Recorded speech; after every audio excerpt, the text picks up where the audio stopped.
ask you another topic about the those Muslim about the Muslim argumentation that says that Muhammad prophecy, not prophecy, but yeah. Do you know about the?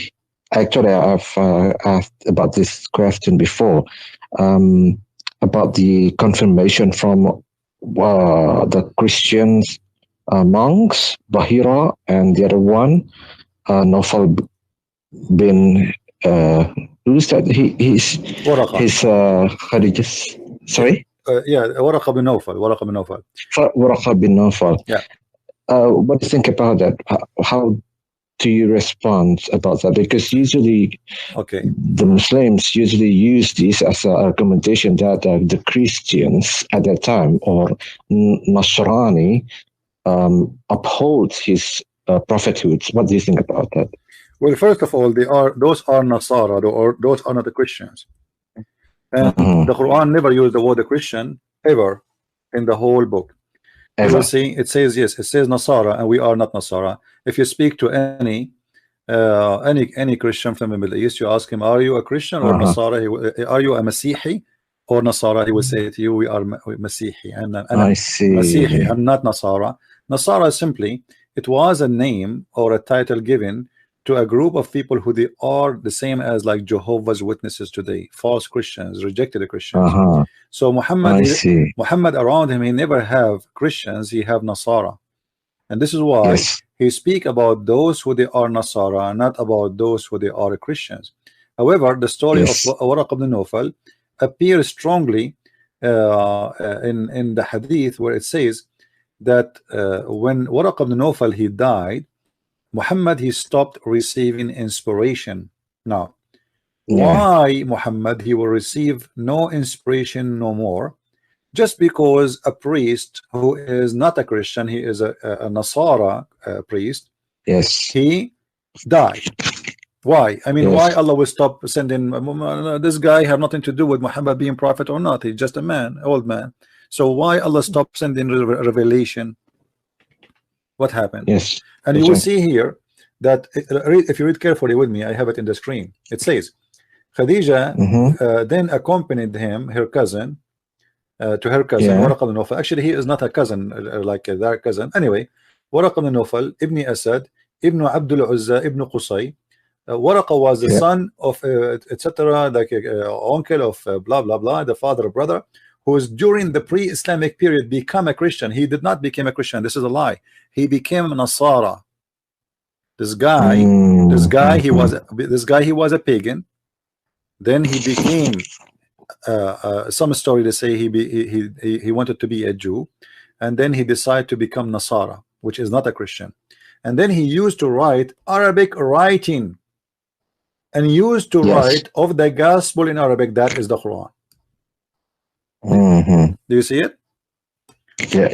It's proven to us here that there's an Arabic writing in the time of Muhammad, which is supposedly Arabic writing of what is called the gospel of the Nasara, not the Christians. All right. I see. And this is where Muhammad was getting his revelation. This is not revelation. This is the writing of Waraqa. And then you will see that when Waraqa he died, it says Muhammad he even tried to commit suicide. If you see here, read with me.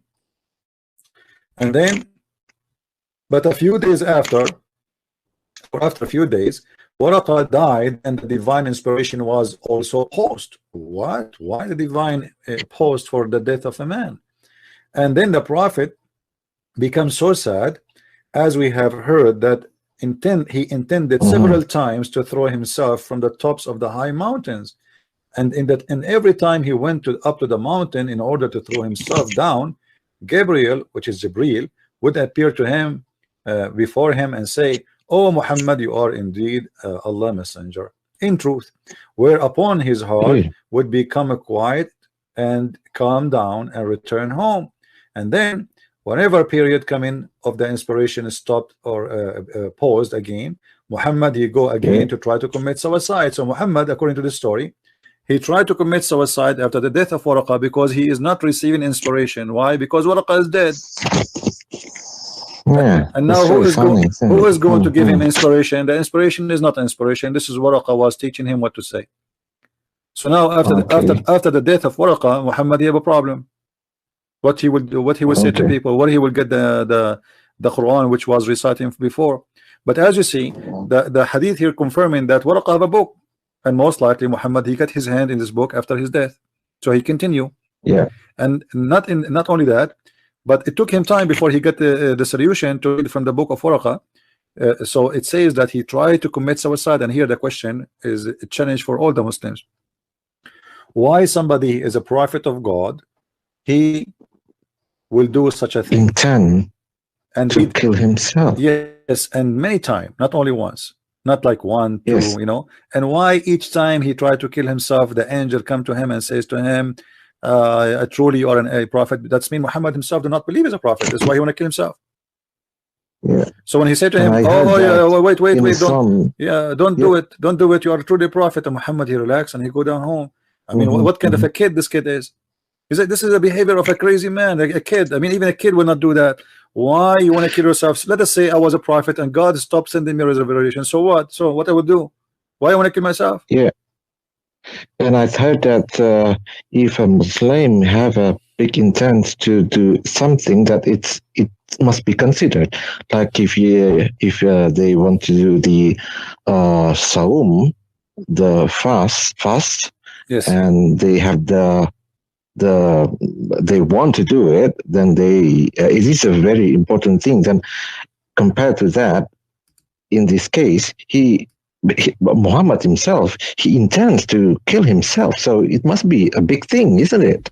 Yeah, this is the prophet. I mean, if the prophet is working to kill himself, so who's left? This is a work of somebody he don't believe. It's a sample for everybody. And this is actually Muslims. According to Muslim, it's a sin to kill yourself. Like they do commit suicide bombing, it's halal. This is because this is jihad. But to kill yourself, just to kill yourself, is forbidden. So why the prophet, even Muhammad himself, he said, the one who kill himself by a knife or a piece of steel, or throwing himself from the high mountain, you know, he will spend his life in eternal life in hellfire. So why you are saying that if you do that, you will go to hellfire, but yet you yourself, you try to throw yourself from the top of the mountain? Okay, you know. Yeah. So it's a chain of contradiction, chain of stupidity, and Muhammad life is very interesting to be explored and laughed at. Okay, so what do you think about the other one, a priest named Bahira?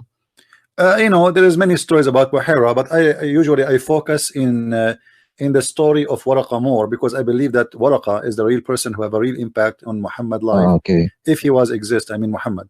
I see. Because Bahira, supposedly he was a person who lived in Damascus, and it might be not a true story. I'm not sure about it. But Waraqa, I believe most likely he is the real father of Muhammad.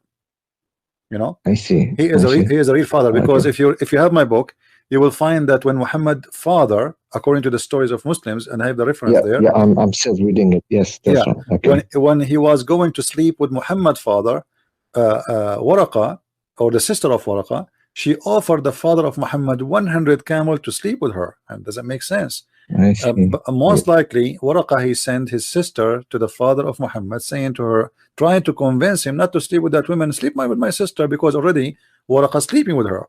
At that time the Arab, they used to do something, it's called Zawaj al-Rah, where a woman, she sleep with many men, and when she got a pregnant, she decide who is the father, you know.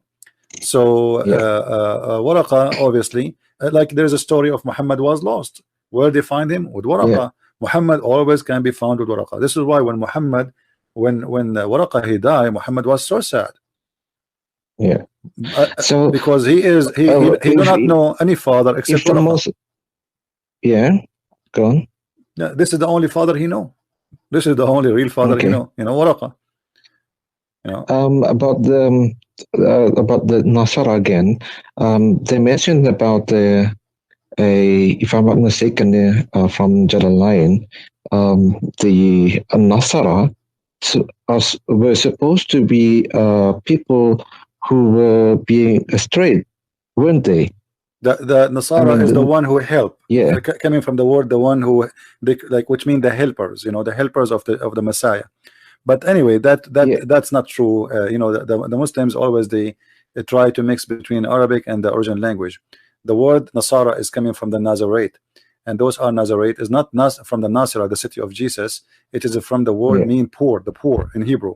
So they are called by the Christians the poor, for they have a poor understanding of the Bible, not because they are poor. So they are called the poor. Those are the Nazara people. So Muhammad, he is speaking about them, and he believed that they are the true Christian because those are a Jew. Those are Jews who've been discriminated to, and they run away to the Arabian Peninsula. When the Christian reject their teaching, they face kind of discrimination during the time of the Roman. So they run away. They run away, escaping from any place have authority of the Roman, because simply they are rejected.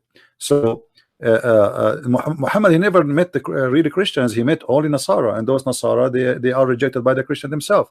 So Muhammad always having the influence of the Nasara, who they have their own idea.